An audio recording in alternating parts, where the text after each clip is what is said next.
The Indian express के report के हिसाब से कानपुर के म्युनिसिपल कॉर्पोरेशन में स्वीपर यानी सफाई कर्मचारी के 3000 पोस्ट के लिए 5 लाख से भी ज्यादा ग्रेजुएट्स और पोस्ट ग्रेजुएट्स ने अप्लाई किया। इनमें कई सारे बीटेक ग्रेजुएट्स और एमबीए ग्रेजुएट्स भी थे और सैलरी कितनी मिल रही थी? सिर्फ 17,000 रुपए। आपको पता है CMIS के सर्वे के हिसाब से इंडिया में आज भी 8.1% बेरोजगारी है। और पता है इस ब्रैकेट में ना मोस्टली 15 से 29 साल के बच्चे हैं, यानी कि जिसे आज के टाइम में हम मोस्टली जेनजी कहते हैं। और जब भी दुनिया में जेनजी का नाम लिया जाता है तो सबसे खराब जनरेशन और डूम्ड जनरेशन इसी जेनजी को कहा जाता है। ये अकेली एकमात्र ऐसी जनरेशन है जिसके ऊपर सोशल मीडिया का सबसे ज्यादा प्रभाव है। एक हमारा टाइम था 90s के, कुछ भी नहीं पता था, एक नंबर की ट्रांजिशन थी।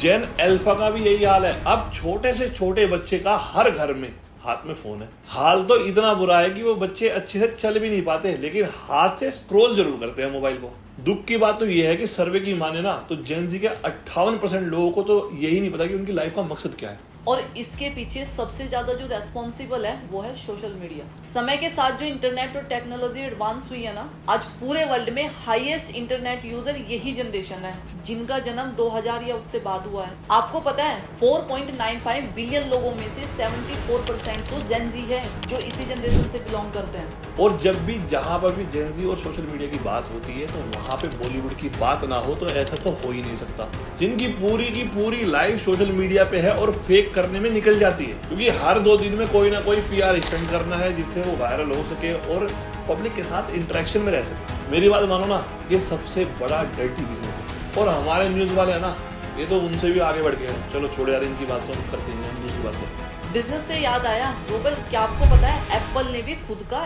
AI लॉन्च कर दिया है, यानी कि एप्पल इंटेलिजेंस, जो हमारी लाइफ के साथ अलाइन करने वाला है। उसके बाद एप्पल के शेयर प्राइस बढ़ गए और एप्पल दुनिया की सबसे मोस्ट वैल्यूएबल कंपनी बन गई। लेकिन क्या फायदा जब आज भी 70% फोन EMI पे लिए जाते हैं। मतलब हर 10 में से 7 आईफोन EMI यानी कि लोन पे है। इस बात से आप समझ सकते हो जेब में पैसा हो या ना हो, लेकिन शो ऑफ कल्चर जो है वो बहुत प्रमोट हो रहा है इंडिया में। उत्तर प्रदेश जैसे राज्य में बीजेपी की इतनी स्ट्रॉन्ग अलायंस होने के बाद भी इस साल के इलेक्शन में यहाँ पे कांग्रेस की सरकार बनी। ये सभी के लिए बहुत शॉकिंग बात थी। अरे इसके बीच में पॉलिटिक्स की बात कहाँ से आ गई? क्योंकि हमें इस पर भी आवाज उठानी होगी, ताकि जब कोई अमीर बाप का बेटा खुलेआम किसी को रास्ते पे उड़ाए तो उस पर एक्शन लिए जाए। इंडिया में इतने हाई टैक्सेस रेट के बाद भी जब कोई फैसिलिटी ना मिले तो सारा प्रेशर हम जैसे मिडिल क्लास लोगों पे आ जाता है। और इतने हाई टैक्सेस के बाद बढ़ती महंगाई के साथ एवरेज हाउस होल्ड इनकम उतनी ही रहे तो गरीब और गरीब बनेगा और अमीर और अमीर। और हाँ, जब बॉलीवुड वाले सोशल मीडिया पे ऑल आई रफा की स्टोरी लगाएंगे, लेकिन इंडिया के किसान, मणिपुर राइट्स, कश्मीर के ऊपर आतंकवादी हमला, लेकिन इसके बारे में कोई बात नहीं करेगा क्योंकि ये तो काम की चीज है ही नहीं ना। तो आइए दोस्तों, हम सब मिलकर एक साथ आवाज उठाते हैं। मैं दीपा और मैं रूबल, हम साथ मिलकर इस सोसाइटी में एक पॉजिटिव इम्पैक्ट डालते हैं। यहाँ पे हर वीडियो में ना हम छोटे से छोटे और मेन मुद्दे पे बात करने वाले हैं, जिससे सोसाइटी में, मैं देख रहा हूँ आजकल सोसाइटी में बहुत बुरा माहौल चल रहा है, तो हम मिलकर एक कोशिश करेंगे जिससे हम इम्पैक्ट डाल सके एक सही वे में इस समाज पर। ऐसे बहुत सारे टॉपिक रह जाते हैं जिन पे कोई लाइमलाइट नहीं डाली जाती, लेकिन उन पे बात करना बहुत जरूरी है। अगर आज के जेन जी की स्पेशली मैं बात करें कि हम घूम फिर कर यहीं आ जाते हैं, तो इन्हें हमारे जो पीछे का जो इतिहास है उसके बारे में कोई भी इंटरेस्ट नहीं है। ये बेचारे अनअवेयर हैं उससे।